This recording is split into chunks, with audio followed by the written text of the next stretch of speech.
Good morning, everyone, and welcome to the Women Entrepreneur Show. I have the incredible Elena Cardone with me in studio today, and she needs no introduction at all. Just a little bit about Miss Elena Cardone. She started her career in Hollywood and soon became a successful actress and model of TV and film fame. A lifelong competitive sports shooter and now author, businesswoman, empire builder, event producer, mentor, public speaker, trainer, and visionary. She is the author of the best-selling book, Build an Empire, How to Have It All, as well as the executive producer of the annual 10X Ladies event and Build an Empire Mastermind event. Miss Elena Cardone, welcome to the Women Entrepreneur Show today. Thank you so much for having me. I'm so excited to be in New Zealand today. Thank you for having me. Wow. Welcome to the future. I mean, it's like you are time traveling, right? I am. It's so far, my Friday is starting good. I know. It's Friday morning, 10 o'clock in New Zealand. It's a beautiful day. The sun's out. So I am so excited to be on this podcast with you today. I think we tried to make it happen for a few months, and then finally we got it all down. So I am so excited. My weekend is off to a great start today, honestly. Thank you. Yeah, so I'm gonna just jump straight into my questions I have today, and I know our audience are gonna so love these questions. So in your bio, you started off as an actress, you were in a few movies, but what I want to know is how did this entire empire building, brand building start for you post actress career? How did the empire? Okay, so that happened in 2008 when the economy collapsed, and I was pregnant with our first child, and there were no acting jobs for me at that time. And Grant's business, as he knew it, was pretty decimated. And I had to look at, okay, so what are our options here? We were afraid of losing everything that we had built up to that point together. And at that point, I realized, okay, well, I had this vision of this empire thing and what that would look like and how I could support Grant in getting us to that next level financially. Yeah. He was just, I had to get real, honest, and live in reality. He had a better shot of helping us financially than I did at the time. So I traded in the acting career in order to trade up to the vision of the empire, and that's what really started it all. I had to put a lot of my considerations on the back burner of, this is so stupid, I'm a sellout, women everywhere are gonna hate me because I'm leaving everything to support a man, how dumb am I? I had to just push all of that out and say, nope, you know what, I'm gonna bet all in on Grant Cardone and us and the empire, and if this thing works out, we're gonna keep the curtains open so that everyone else that might be in our shoes back then can see what we did and hopefully learn what we did right, don't do what we did wrong, and help fast track their way to success. So, hopefully it won't take them as long to get where we are today. Yeah. And that decision 100% paid off for you. I mean, if you look at where you are now in 2021, everything that you have created, everyone that you have supported, that decision was definitely the right decision to make in 2008, right? It was 1,000,000% the right decision. I mean, I always believed in myself and in us and in our vision. And, but there is still the voice in your head that's like, well, that's not actually really real and it probably won't really happen. And so now here that a lot of those goals and those first initial targets have been hit, it's still sort of surreal, even though I knew it and I played the game as if it was always going to happen. But realistically, the realistic side of me always said, that's not really going to happen, but even if I fall short, I'm still going to be happier than where I was. But to know that actually we overachieved and there's still so much more to go is just a really amazing, rewarding place to be at right now in my life. Yeah. And with yourself and Grant having such busy schedules, how is that impacting your relationship with working all the time and, being away from each other with each other and traveling? How does that impact your relationship? Well, we're best friends, you know. Of course, we're lovers. Of course, there's a tremendous amount of love and respect between us. But we really, you know, we're over kind of the honeymoon phase. Now we're really interested in, you know, what can we build together? How powerful can we become? How many lives can we help? And so when we are so aligned with our goals of really making an impact and a difference on this planet, so that little sacrifice that we might not be together here and there, you know, is like something that we're willing to deal with, because we know that when we achieve our goals together, it makes us actually fall more in love with each other. Yeah. So it kind of makes it palatable. Plus, when you've been with someone for 18 years, there's certain times where you don't want to admit it, but like if you're not available or he's not there, I kind of, you know, secretly breathe a sigh of relief, like, oh, thank God I can do something on my own right now. And, you know, or wow, this is kind of nice, you know. Yeah. You know, that's just the secret behind the scenes feeling, you know, but you know, of course, I And love being with him too. yeah. And you guys work together all the time and travel all over the world together, pre-COVID. What advice do you have for other women that are working with their husbands on how to make it work in terms of this is work time, this is relationship time, this is not, you know, how to navigate that time differences in terms of, you know, this is when you work together, he's your husband, but you actually working partners together. So what advice do you have for that for women like that? Well, number one, do you and your marriage, and stop comparing it to what you think other relationships are doing or what you think you need in order to have a happy marriage. Because that white picket fence, that fairy tale that you keep thinking is what you're supposed to have, and then you compare it to your life and you don't have it, drives you insane. Like, the first thing is to just understand y'all are doing you, and the two of you have to recognize and work what's best for you.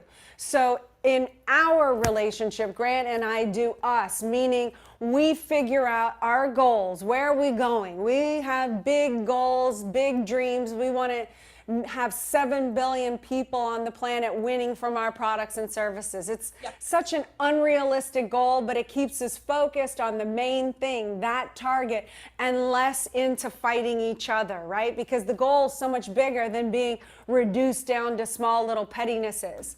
The second thing is we figure out the roles. Who does what in the relationship to get to 7 billion people winning from our products and services? Who does what in the relationship so that we can both achieve that goal together?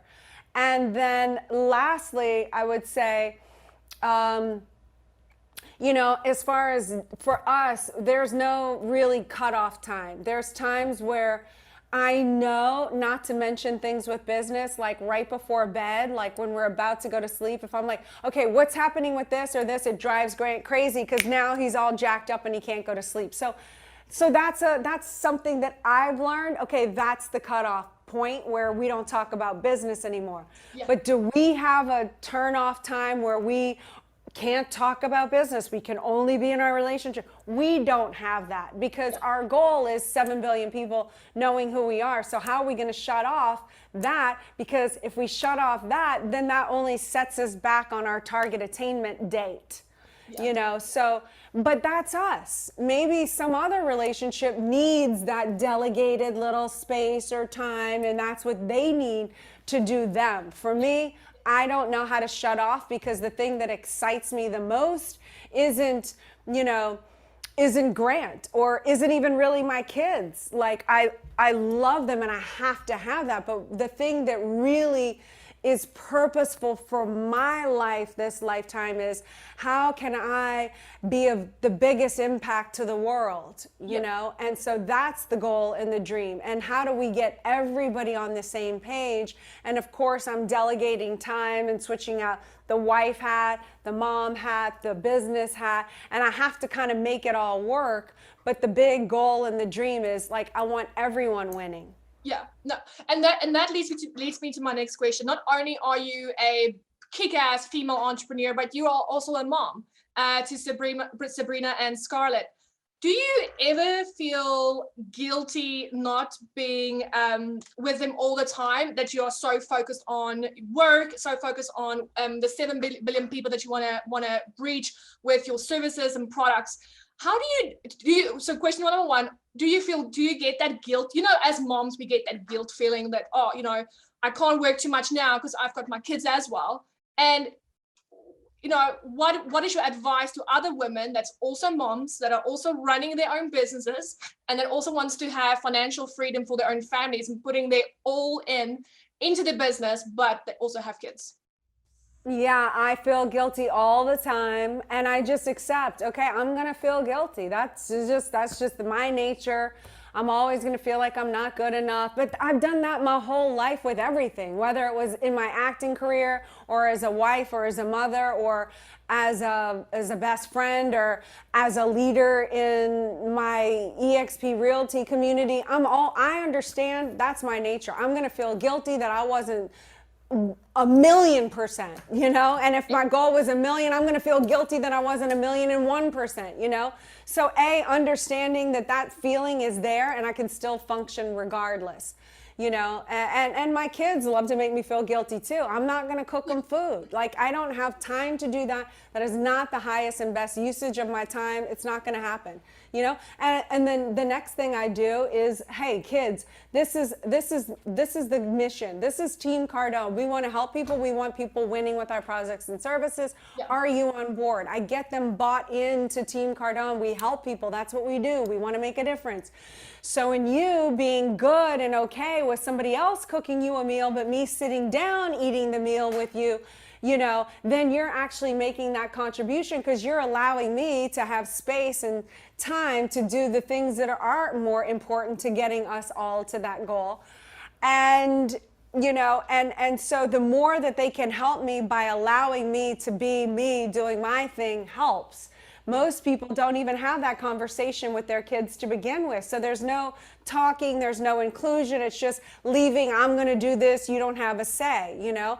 So I do try to incorporate them into the mission, and then I allow them to contribute in any way they want. Yeah. And then there's also, you know, I am a mom, and one of my other sub-targets, or target maybe not in the business world, but as a mother, is I want to rear producing members of society, like contributing members of society. I want my children to be that. So that is also my role that I have signed on for and I want to be great at. So how can I create an environment to allow them to flourish and prosper and to become that and nurture them? So I do realize that when I do actively put my attention on that the business side's going to take a toll. And then I feel guilty that I'm not there and I let those balls fall.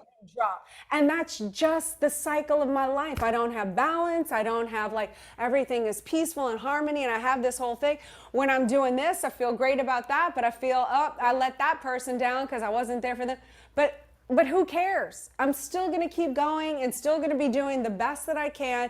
And if I can learn the lesson on how I can be a better mom or a better friend or a better wife or a better business person, I'll take that to the next step and encounter. But I'm always just going to keep doing me. And that's how I do it. Yeah. And I have been following you for a couple of years now. And I think most people would agree is that when you think of Elena Cardone, or if you have to describe her in one word, I would say confident. Now, my question for you is that, have you always had this, you know, this incredible confidence about yourself, or was it something that you had to learn and grow as you grew as a person? I definitely had to grow and learn confidence. Certainly I did not have it. I was very insecure, and would have to self-medicate with excessive alcohol and hardcore recreational drug usage to try to overcompensate or to be okay with who I was, because I didn't accept myself. So there was an extreme amount of insecurity there. Yeah. How I developed that was I eliminated those activities that made me weak. Anything that I thought I needed in order to be something, like I thought I needed alcohol to be interesting or fun or creative. at a party or an environment. Like I couldn't just depend on me. Like I wasn't good enough for that. I needed that crutch. All of that I eliminated. I don't drink alcohol. I don't do any sort of drug usage, you know, so over time, being able to stand up and be in environments where I can communicate with people just as myself, that built a confidence. Then it's like I put myself in situations. The one that comes to mind the most is every day I wake up and I train with a trainer for about an hour and a half to 2 hours a day. I hardcore train. I never want to. I hate it. I complain, but I do it every single day because I'm training myself to do things that I'm not comfortable with, that I don't want to do, and I do them anyway. So I have discipline. I had to practice discipline. Just any sort of activity that you do over and over and over, and then you do it, you're going to start getting confidence. So after I've been training like this for the last 4 years, I know when I say I'm going to do something, I do it. I never cancel. I never postpone. I just always show up. So now I have confidence in myself. Like, okay, win, lose, or fail, I can depend on myself to do what I say I'm going to do. Yeah. So then I can make an outrageous claim like I want 7 billion people on the planet to know who we are, or I want to rear these productive, happy, contributing members of society called my children, or I want to run the largest, most successful real estate team in the world. I can say these huge, audacious, bold statements that might sound like, oh yeah, right, to somebody else. Yeah.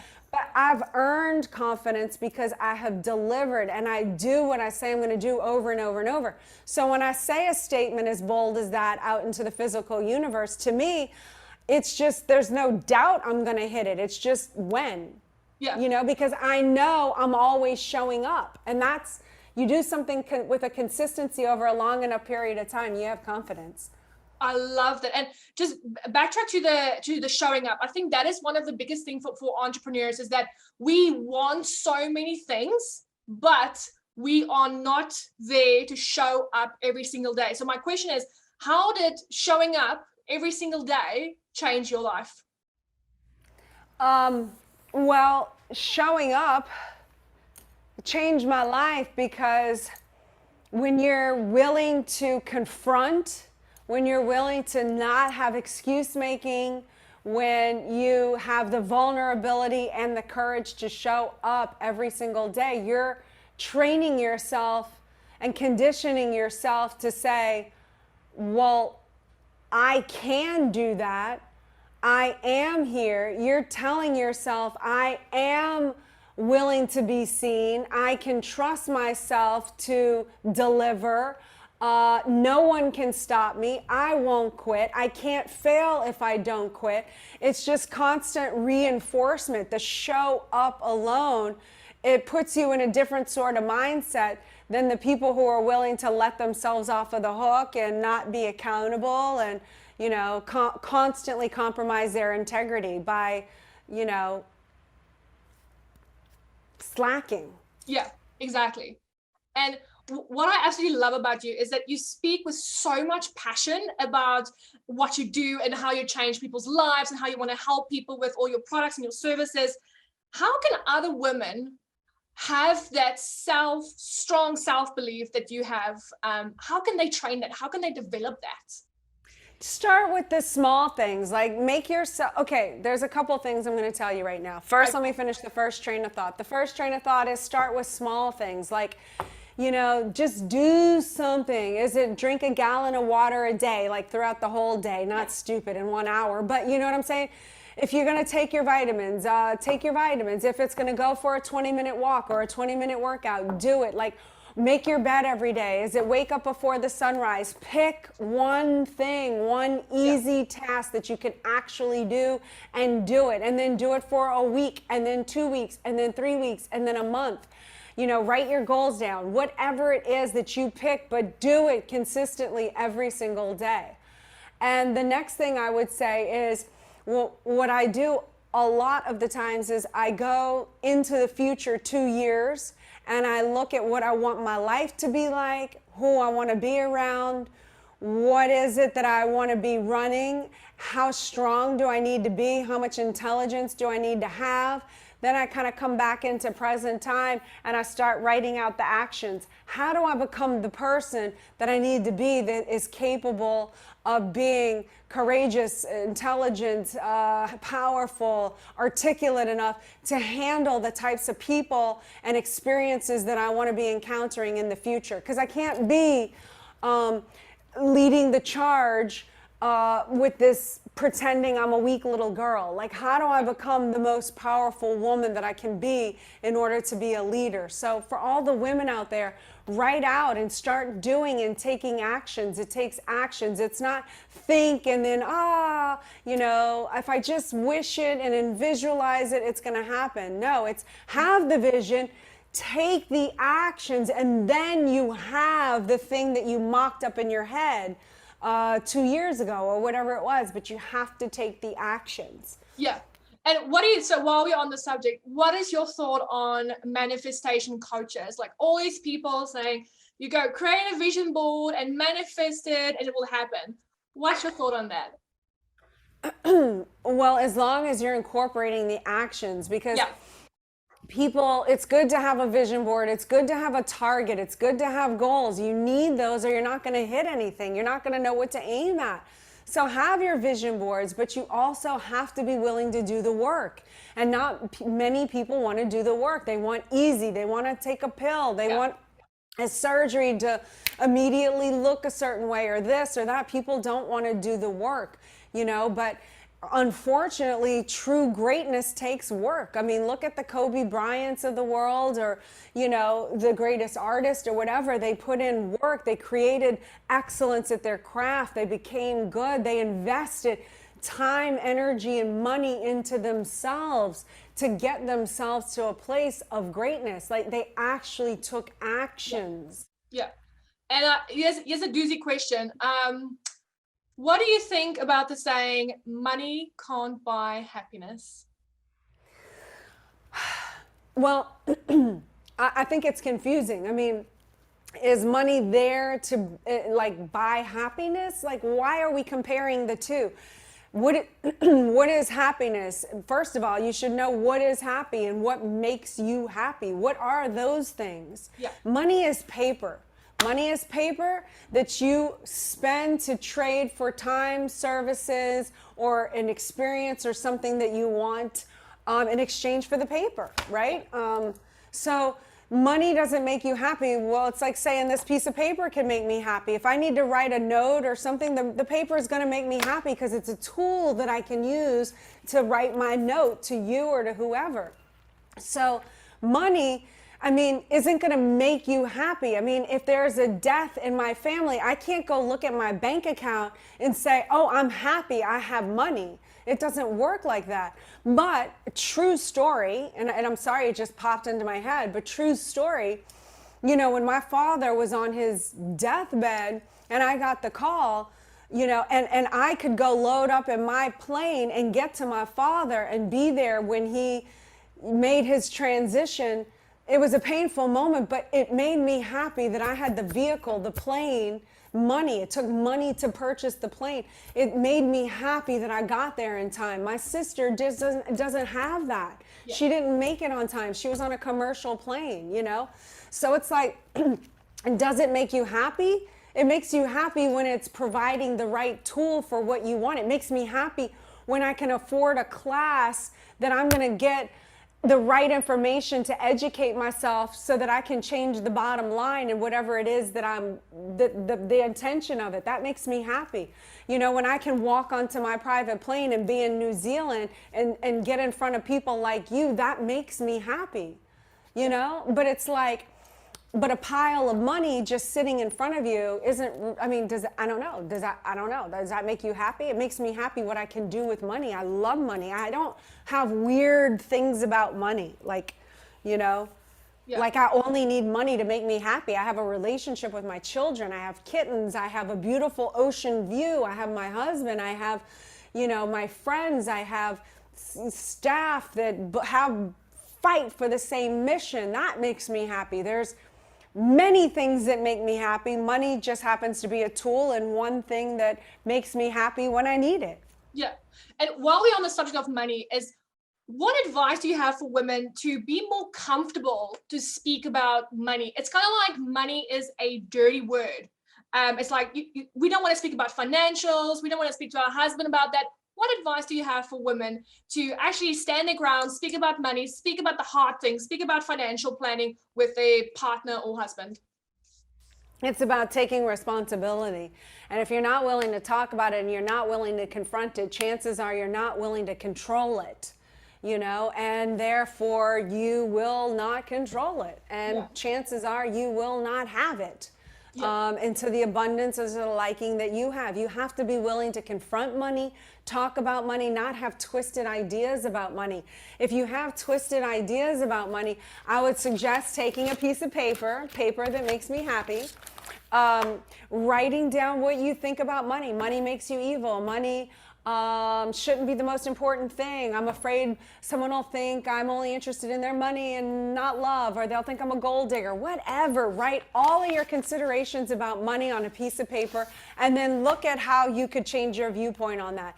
Money makes me greedy. Maybe it could be money could make me more generous, because that is a fact. I mean, really think about that. When you don't have money, you don't have a chance. You have to be selfish. You can't just give your money away. You need your money. Exactly.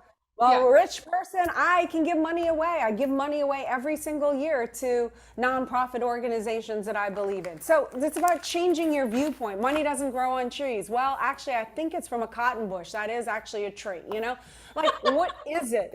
You know what I'm saying? Like, I don't know. I can't, I'm a gold digger, or, I'm afraid people are going to think I'm a gold digger. Okay, can you look at it differently? Like, okay, I am a gold digger. I dig for gold in myself first, therefore I can dig for gold in others. Like, you know what I'm saying? Like, just get really clear and get rid of all of the negative connotations that you have about money and see about maybe approaching it from a different viewpoint. And then have the consideration, I just want to put this out there, that maybe you have a problem, or you think money is a dirty word because maybe there are people or forces out there that want you to not confront your money because they're okay with you not knowing about money and not talking about it, because if you can't talk about it, then you can't know about it. But in you not knowing about it, then it keeps you low and uninformed and not having, so that the people with money can be happier with the money that they have and you don't, and they do, and that makes them feel better or whatever. Exactly. Because I'll tell you, I have never, not one time, met a wealthy person who has a problem talking about money, not like having a problem having money, loving money, whatever. They're not confused about money. Yeah. It's the tool for them. I love that. And let's talk about support system. Is that what advice? So you and Grant, you guys support each other 100%. You're all in. But some women, they want to start this business. They have this idea. They want to grow this business for their family, but they don't have that support network from their friends or their family or their partner or their husband. What advice do you have for those women that does not have a support network? Yeah, it's difficult. And, you have to be willing to take responsibility for the power that you have as a woman. And sometimes that means there will be multiple conversations, and you have to be artful in the skill in which you present certain content so it is havable and can be understood by other forces, because maybe there's a force that gets threatened. In this case, if we're talking about a husband, not friends so much, maybe friends are afraid you're not going to want to be with them, and they're afraid of losing their friends. That's a different conversation. A husband conversation, maybe the threat is he feels like you're not going to be there to take care of him. He wants a wife. He doesn't want to be on this thing on his own. He works all the time. He wants to come home and have his family life, blah, blah, blah, blah, blah. So there's many conversations to be have, an artful skill, like, you know, first, how can you assure him that you're not going to drop your wife hat? What is that, first of all? Do you even know what he wants? Are you guessing? Have y'all actually talked about what are the wants and needs that he wants from a wife and what your wants and needs from a husband are from him? And have you shared the list with each other and say, I can produce and deliver A, B, C. We're going to have to talk and negotiate with D, E, and F, but everything else looks great. And then deliver those so that you're actually delivering what's wanted and not doing all this other stuff that's not wanted or not doing the stuff that is wanted. So there's that conversation that could change things overnight. Then there's the conversation of, okay, well, who are we as a couple and what is the nature of our relationship? And are we willing to be in a marriage that helps each other reach our goals and our dreams? Or am I only supposed to help you achieve your goals and your dreams? You know, but I will fall more in love with someone who also helps me achieve my goals and dreams. So this is what I want. And how can we work together without a make wrong? You never do this and you never do that and you're always this. Like, don't talk about the past. The past is in the past. Be skillful, artful. Remember what you're going for and what your end goal is. Not like what you had in the past, but how can you be responsible for the future and then figure out how to, what is that word? It's called reverse engineer how to get what you want in the future based on the actions you're doing today. So sometimes that doesn't happen overnight. You know, I'm doing this new thing for my first time. I'm taking on this new business. I'm not available all the time. You know, it can be a little threatening to Grant, who's used to having me always be there, always, you know, blah, blah, blah, blah, blah. And like the initial reaction could be like, oh, I don't like this new thing. And then it's like, okay, no, you know, I see where I dropped the ball. I'm going to still figure out how to maintain this. But now how can you also support me? Because it has to be this mutual thing or, 100%. You know, that's not going to, it's not going to be beneficial to us in reaching our maximum potential together if you're not supporting me. Yeah, I absolutely love that. And while we're on the subject of new businesses, is I think the pressure with social media, the day and age where we are living in, everyone is, you know, flashing their houses, their cars, their vacations, blah, blah, blah, blah, because they have a successful business. My question is that if you are a new entrepreneur, you've just started your business, how do you not compare yourself to those people that has already done it for 10, 20, 30, 40 years and they are showing their result right now? So how do you not compare your start to someone's result? Well, that's hard to do, but what you have to do, and it's hard, I'm not saying it's not hard, but you have to look at those people. Like if you looked at Grant and I's social media, you would have to look at it with a different hat, not with what you don't have and this sucks, but you'd have to wear the hat of, wow, this is where I can be. They did it. They came from humble beginnings. If they can do it, I can do it. And when you learn how to look at that and when you know how to appreciate what somebody else has and has earned, you're reinforcing that you can have it yourself, because you can't have what you criticize. You know, so if you criticize it and you use it to be a toxic thing in your relationship, then A, stop following that person. But more importantly, B, like when you can actually learn how to use it as like, wow, this is where I can go. I can have these things. This is okay. This is possible. And use it as, you know, fuel to inspire you to never give up, to keep going forward, because you know that's what they had to do in order to achieve that. Then you can actually use it and fuel yourself with that content. Oh, I am absolutely loving this conversation. I promise you, I can talk to you the entire day, but I know your time is so precious. So on my last question for you today is, what's next?